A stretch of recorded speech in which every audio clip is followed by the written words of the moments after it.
ரொம்ப பெரிய ஸ்டேஷன்ல இல்ல, 3 மணி நேரத்துல போயிடலாம். பிரைஸ் கொஞ்சம் அதிகம் தான்.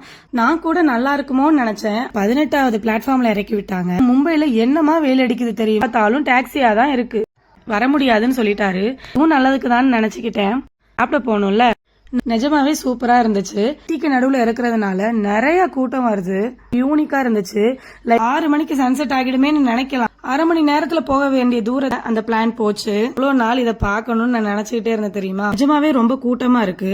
ஹலோ மக்களே, welcome back to our channel life in Nashik. நாம இப்போ நாசிக் ரோட் ரயில்வே ஸ்டேஷனுக்கு தாங்க போயிட்டு இருக்கோம். ஏப்ரல் 13ஆம் தேதி தான் நாங்க கிளம்பணும். மறுநாள் ஏப்ரல் 14 அம்பேத்கர் ஜெயந்தின்றதுனால இந்த மாதிரி செட்டப் பண்ணிருக்காங்க. பஸ் ஸ்டாண்டுக்கு பக்கத்திலேயே தான் ரயில்வே ஸ்டேஷன் இருக்கு. இப்ப எங்க கிளம்பி போயிட்டு இருக்கோம்னு தம்ப்நெயிலேயே பாத்திருப்பீங்க. மும்பையை தான் சுத்தி பார்க்க போக போறோம். அதுவும் ஒரு நாள் இல்லங்க, 2 நாள் போக போறோம். இந்த வீடியோல நாசிக்ல இருந்து மும்பைக்கு எப்படி போனோம், எங்க ஸ்டே பண்ணோம், எங்கெல்லாம் போனோம்ன்றத டே 1 இன் மும்பை பார்க்கலாமா? வாங்க வீடியோக்குள்ள போலாம்.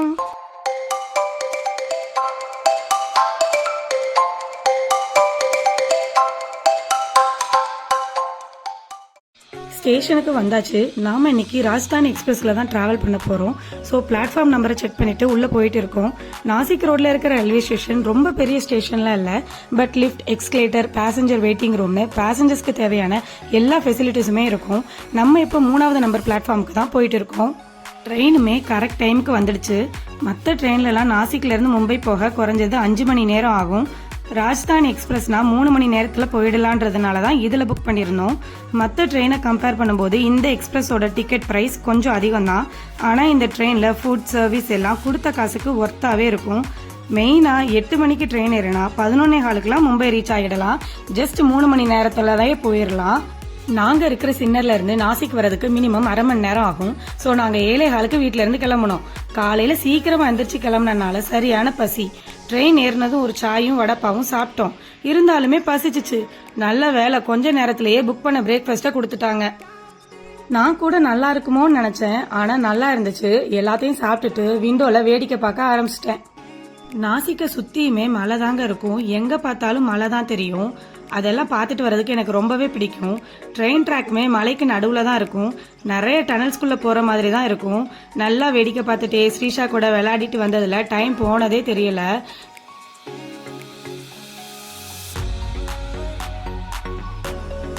இந்த மாதிரி பெரிய பெரிய பில்டிங்ஸ்லாம் வந்தாலே மும்பைக்கு பக்கத்துல வந்துட்டோம்னு தெரிஞ்சுக்கலாம்.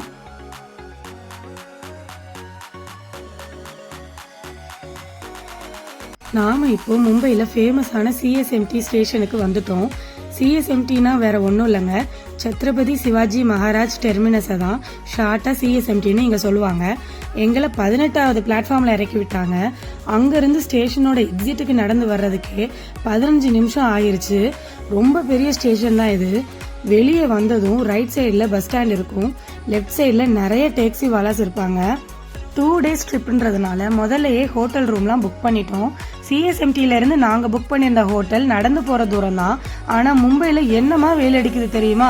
சரி, குழந்தைய வச்சுக்கிட்டு லக்கேஜும் தூக்கிட்டு இந்த வெயில நடந்து போக வேண்டாமேன்னு ஒரு டாக்ஸி டிரைவர்கிட்ட கேட்டோம். அவரு பக்கத்துல தான் இருக்கு, நடந்தே போயிருங்க, வர முடியாதுன்னு சொல்லிட்டாரு. சரி, ஆட்டோலயாச்சும் போலாமேன்னு பார்த்தா ஒண்ணு கூட இல்ல. எங்க பார்த்தாலும் டாக்ஸியா தான் இருக்கு.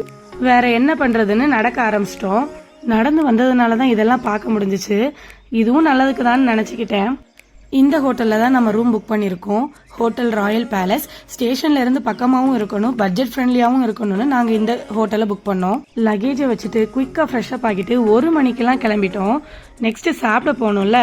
நம்ம ஸ்டே பண்ணிருக்கிற ஹோட்டல்ல இருந்து 100 மீட்டர்ஸ்ல தான் இந்த ரெஸ்டாரண்ட் இருக்கு. கூகுள் ரிவ்யூஸ்லாம் பார்த்துட்டு தான் போனோம். இந்த ஹோட்டலோட ஸ்பெஷலே இந்த ஆட்டுக்கால் பாயா சூப் தான் சொன்னாங்க. நிஜமாவே சூப்பரா இருந்துச்சு. நீங்களும் இங்க வந்தா கண்டிப்பா ட்ரை பண்ணுங்க.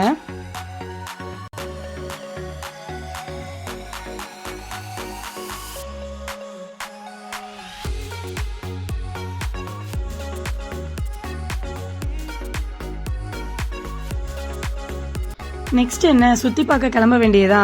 கேப் புக் பண்ணி கேபும் வந்துருச்சு, கிளம்பியாச்சு.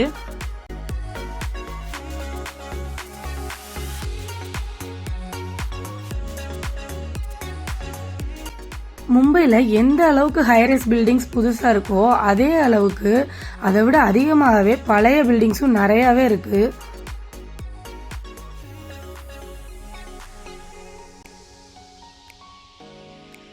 நாம இப்போ பைக்குலா ஜூக்கு தான் வந்திருக்கோம். இது ரொம்ப பெரிய ஜூலாம் இல்லை, அனிமல்ஸ்லாம் லிமிட்டடாக தான் இருக்கும்.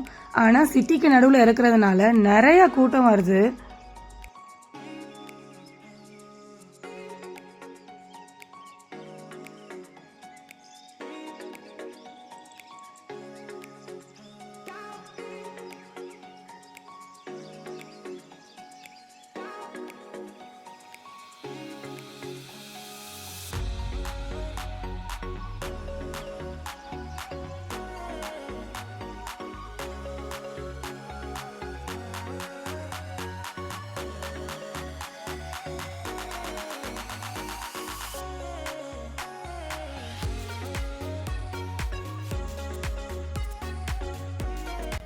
அவ்வளோ பெரிய ஜூ இல்லைனாலும் ஏன் இவ்வளோ கூட்டம் வருதுன்னு உள்ளே போய் பார்த்ததுக்கு அப்புறம் தாங்க எனக்கு தெரிஞ்சிச்சு.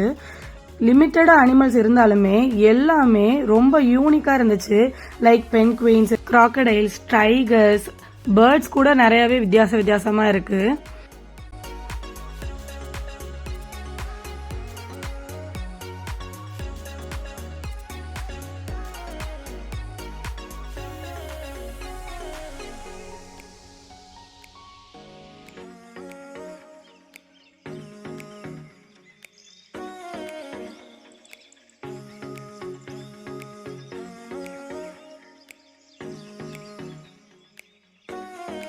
அவசரமா ஜூவை சுத்தி பார்த்துட்டு கிளம்புறதுக்கே 6 மணி ஆகிடுச்சு. நெக்ஸ்ட் சன்செட் பார்க்க போறது தான் பிளான். சரி, கேப் புக் பண்ணா டிராபிக்ல வர்றதுக்கே 1/2 மணி நேரம் ஆகிடுச்சு. 6 மணிக்கு சன்செட் ஆகிடுமேன்னு நினைக்கலாம். மும்பைல 7 மணிக்கு தான் சன்செட் ஆகும். சரி, 1/2 மணி நேரத்துல போயிடலாம் அப்படின்னு நினைச்சா 1/2 மணி நேரத்துல போக வேண்டிய தூரத்தை 1.5 மணி நேரம் ஆகுதுங்க. எங்கேயாச்சும் கரெக்ட் டைம் போகணும்னா 1 மணி நேரம் ப்ரியராகவே கிளம்பிடணும் போல. அவ்வளோதான், சன்செட் பார்க்க முடியல, அந்த பிளான் போச்சு. கேப் டிரைவர் தாஜ் ஹோட்டல் வாசல்ல இறக்கி விட்டாரு. அப்படியே கீழே இறங்கினதும் லைட் எல்லாம் போட்டு தாஜ் ஹோட்டலை பார்க்கவே செம சூப்பரா இருந்துச்சு. அப்படியே திரும்பி பார்த்தா கேட்வே ஆஃப் இந்தியா இருக்கு. அப்பா, எவ்வளோ நாள் இதை பார்க்கணும்னு நான் நினைச்சுக்கிட்டே இருந்தேன் தெரியுமா. அப்படியே நடந்து போய் பக்கத்துல பார்த்துட்டு கேட்வே ஆஃப் இந்தியா போயிட்டு போட்டோஸ் எடுக்காமையா, தாஜ் ஹோட்டலுக்கு முன்னாடி 2 போட்டோ, கேட்வே ஆஃப் இந்தியாவுக்கு முன்னாடி 2 போட்டோன்னு அங்க இருந்த போட்டோகிராஃபர்ஸ்டையே எடுத்துட்டு கொஞ்ச நேரம் அங்கேயே டைம் ஸ்பெண்ட் பண்ணிட்டு அப்படியே கிளம்பணும். நாங்க பிளான் பண்ணதுல சன்செட் மட்டும் மிஸ் ஆயிருச்சு. பட் பரவாயில்ல, டே 2ல வேற ஒரு சூப்பரான பிளேஸ்ல சன்செட் பார்த்துட்டோம். டே 1 இன் மும்பை இப்படிதான் போச்சு. நைட் டின்னர் சாப்பிட்டுட்டு ரூமுக்கு வந்தாச்சு. சண்டே மட்டும் மும்பை பிளான் பண்ணிடாதீங்க, நிஜமாவே ரொம்ப கூட்டமா இருக்கு. டே 2 தாங்க சூப்பரா இருந்துச்சு. டே 2ல எங்க போனோம், என்னெல்லாம் பண்ணோம்னு பார்க்கணும்னா சப்ஸ்கிரைப் பண்ணிக்கோங்க. நெக்ஸ்ட் வீடியோல பார்க்கலாம்.